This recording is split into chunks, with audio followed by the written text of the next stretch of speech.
நம்ம தனுஷோட ஓம் படத்தோட டைட்டில் அனௌன்ஸ்மெண்ட் டீசர் பார்த்தீங்கன்னா எஸ்டர்டே ரிலீஸ் பண்ணியிருந்தாங்க. ஸோ அது இப்போ சோசியல் மீடியாவில் பார்த்தீங்கன்னா செம்ம வைரலாக போய்கிட்டு இருக்கு. ஸோ இப்போ டீசரில் பார்த்தீங்கன்னா ரிலீஸ் டேட் அனௌன்ஸ் பண்ணியிருந்தாங்க. அதான் இப்போ பிரச்சனை.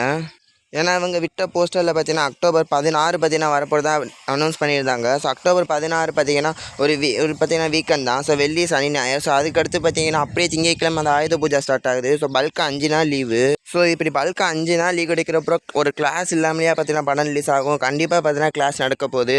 அது என்ன படம் இப்போ பார்த்தோம்னா அதுதான் சிவகார்த்திகேயனோட சேயோன். ஸோ இவங்களும் பார்த்தீங்கன்னா அக்டோபர் ரிலீஸ் தான் பார்த்தீங்கன்னா மென்ஷன் பண்ணியிருக்காங்க. ஆனால் இன்னும் ரிலீஸ் டேட்டை மென்ஷன் பண்ணல. ஸோ அக்டோபர் மந்த்னாலே பார்த்தீங்கன்னா மோஸ்ட்லி 90% ஆயுத பூஜா வீக்கெண்டு தான் பார்த்தீங்கன்னா டார்கெட் பண்ணுவாங்க. ஸோ அப்படி பார்த்தா பார்த்தீங்கன்னா இந்த 5 நாள் பார்த்தீங்கன்னா கண்டிப்பாக இவங்களும் விட மாட்டாங்க. ஸோ அப்படி பார்த்தா ஓம் வர்சஸ் சேயோன், சிவகார்த்திகேயன் வர்சஸ் தனுஷ்னு ஒரு பெரிய கிளாஸ் பார்த்தீங்கன்னா நடக்க போகிறது உறுதி.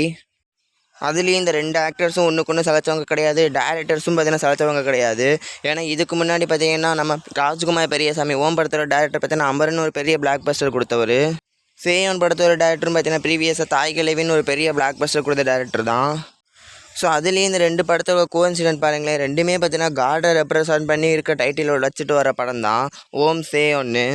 ஸோ ஓவராலாக பார்த்தீங்கன்னா இந்த கிளாஸ் நடக்குமா நடக்காதான்னு தெரியலை. மேபி யாராச்சும் ஒருத்தவங்க போஸ்ட்மான் பண்ணிட்டு போகலாம். என்னையை பொறுத்த வரைக்கும் இது ஒரு அன்வான்டான ஒரு கிளாஸ் தான். ஸோ நீங்கள் என்ன நினைக்கிறீங்க? இந்த கிளாஸ் பார்த்தீங்கன்னா நடக்கலாமா இல்லை யாராச்சும் தள்ளி போடாமல் உங்கள் ஒப்பீனியனை கமெண்ட்டில் சொல்லுங்கள்.